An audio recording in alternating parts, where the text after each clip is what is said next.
बच्चों,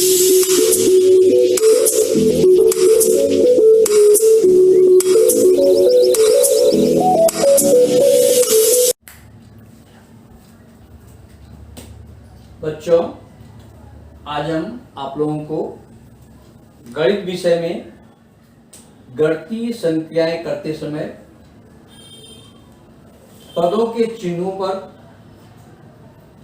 किन बातों का ध्यान रखा जाता है और हमें गुणा करते समय गणितीय संख्या यानी योग, घटाना, योग यानी जोड़, घटाना, गुणा भाग करते समय जो चिन्हों में बदलाव आता है, चिन्ह बदलते हैं, उसकी जानकारी हम देंगे कि कब कैसे चिन्ह बदलते हैं और चिन्ह का किस तरह से हम ध्यान रखते हैं। तो अब हम चलते बच्चों, आपको पहले हम योग क्रिया, योग अर्थात व्यवकलन क्रिया या जोड़ जिसको कहते हैं, इंग्लिश में एडिशन कहते हैं, इसको हम बताते हैं बच्चों। तो इसमें हम देखते हैं कि दो धन पूर्णांक संख्या यदि हैं, यदि धन पूर्णांक संख्याएं हैं, उनका योगफल निकालना है, तो हम क्या करते हैं, ऐसे समय हम दोनों संख्याओं को जोड़ देते हैं और वही चिन्ह अर्थात धन चिन्ह ही लिखते हैं। अर्थात दो धन पूर्णांक संख्याओं का योगफल धनात्मक होता है। यदि हम ऋण चिन्ह लेते हैं तो ऋण चिन्ह लेते हैं तो दो ऋण चिन्ह अर्थात दो ऋण पूर्णांक संख्याओं का योगफल ऋणात्मक होता है।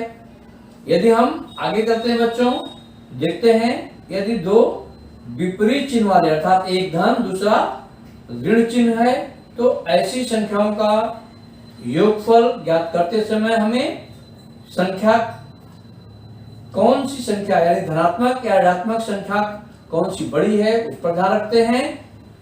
आगे हम आपको उदाहरण के द्वारा बताते हैं बच्चों, जैसे पहला ऋण है, दूसरा धन है, तब क्या होगा, ठीक वही नियम यहाँ भी है बच्चों।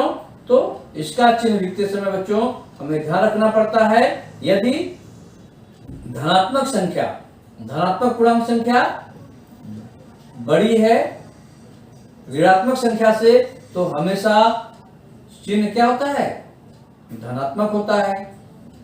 और उत्तर हमारा क्या होता है, दोनों का अंतर अर्थात दोनों संख्याओं का अंतर, दोनों संख्याओं का जो अंतर है वही क्या होगा, उत्तर होगा, संख्याओं का अंतर। तो इन बातों को हम ध्यान रखते हैं।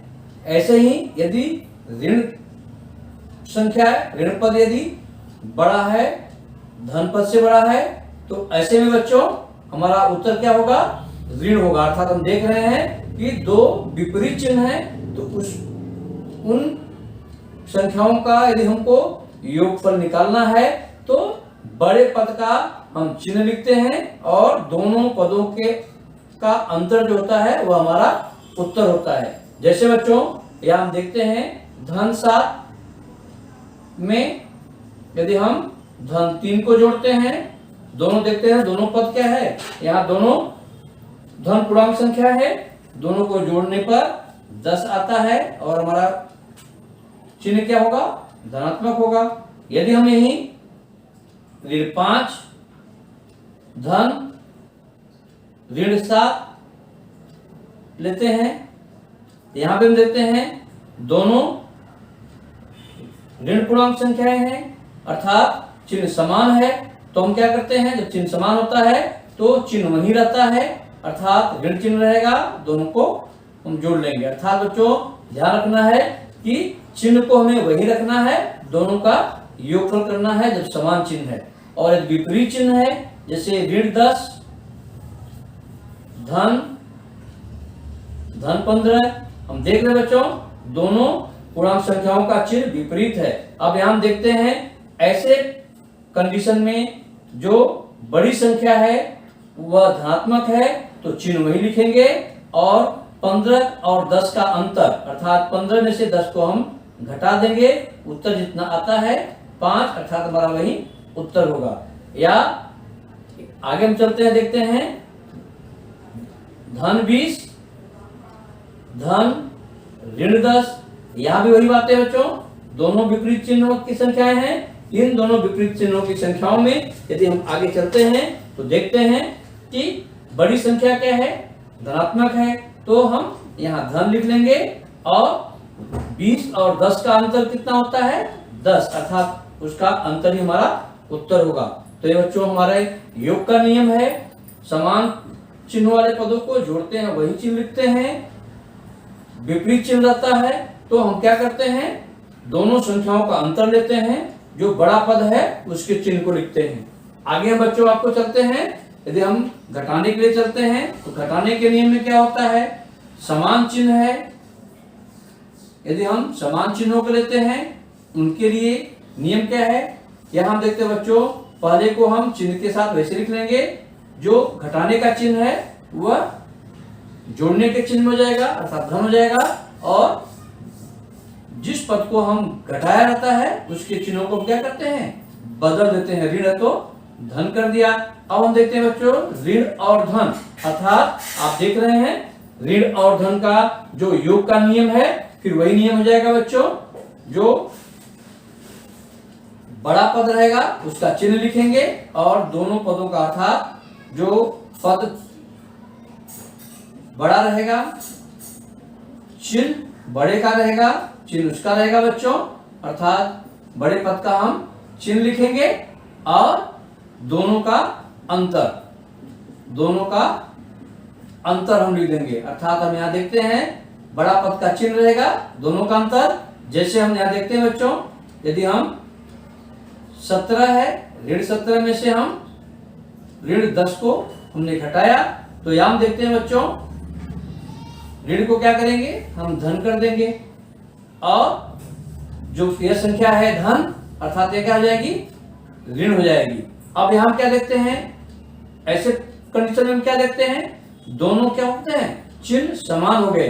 जब ऐसे कंडीशन में दोनों का चिन्ह समान है तो क्या करेंगे, दोनों को हम जोड़ लेंगे, अर्थात 27 हो गया, चिन्ह वही रहेगा। अर्थात हम यहाँ फिर जो देख रहे बच्चों योग के जो क्रिया है वही नियम यहाँ है, अर्थात घटाने में क्या करते हैं, केवल हमें यही ध्यान रखना पड़ता है कि ऋण चिन्ह को जो घटाने का चिन्ह है उसको योग के चिन्ह में बदलते हैं और आगे की संख्या के चिन्हों को बदल देते हैं। बदलने के बाद हम योग के नियम को हम फॉलो करते हैं। ऐसे बच्चों कोई भी प्रश्न दिया रहता है, इस तरह से यदि हम देखते हैं, जैसे यहाँ प्रश्न दिया गया है, यदि ऋण 17 है, ऋण 17 में से घटाया गया है ऋण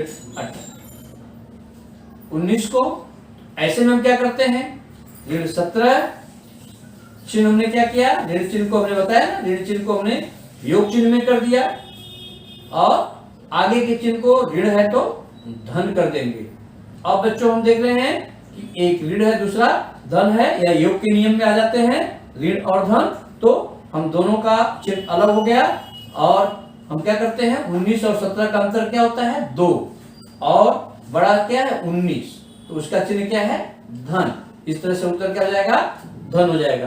तो घटाने के नियम में बच्चों आपको समझ में आ गया कि किस तरह से हम घटाते हैं, तो चिन्ह को बदलते हैं, बदलने के बाद ऋण का धन कर देंगे, आगे का चिन्ह को बदल देते हैं और वह योग के नियम को हम उसमें फॉलो करते हैं। यदि गुणे में चलते हैं बच्चों, तो गुणा में देखते हैं समान चिन्ह है, दो समान चिन्हों का गुणनफल हमेशा धनात्मक होता है बच्चों। जैसे ऋण गुणे ऋण, यहाँ देखते हैं दो चिन्ह समान चिन्ह है, धन गुणे धन दो समान चिन्ह है, इसका गुणनफल हमेशा धनात्मक होता है।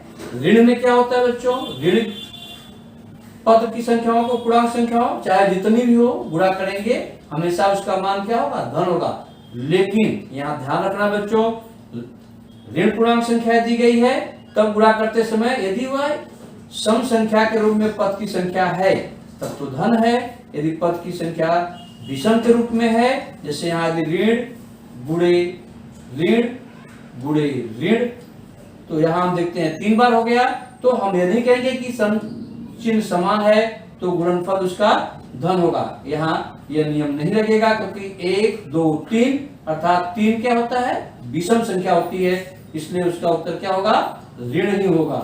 या दूसरे देखते बच्चों, ऋण गुणे ऋण गुणे ऋण गुणे ऋण बराबर, यहां देखते बच्चों 1 2 3 4, अर्थात हम देख रहे हैं 4 ऋणात्मक पूर्णांक संख्याओं का गुणनफल है। तो यह 1 2 3 4 संख्या 4 जो है सम संख्या होती है। जब सम संख्या है इसलिए इसका उत्तर क्या होगा, धन होगा।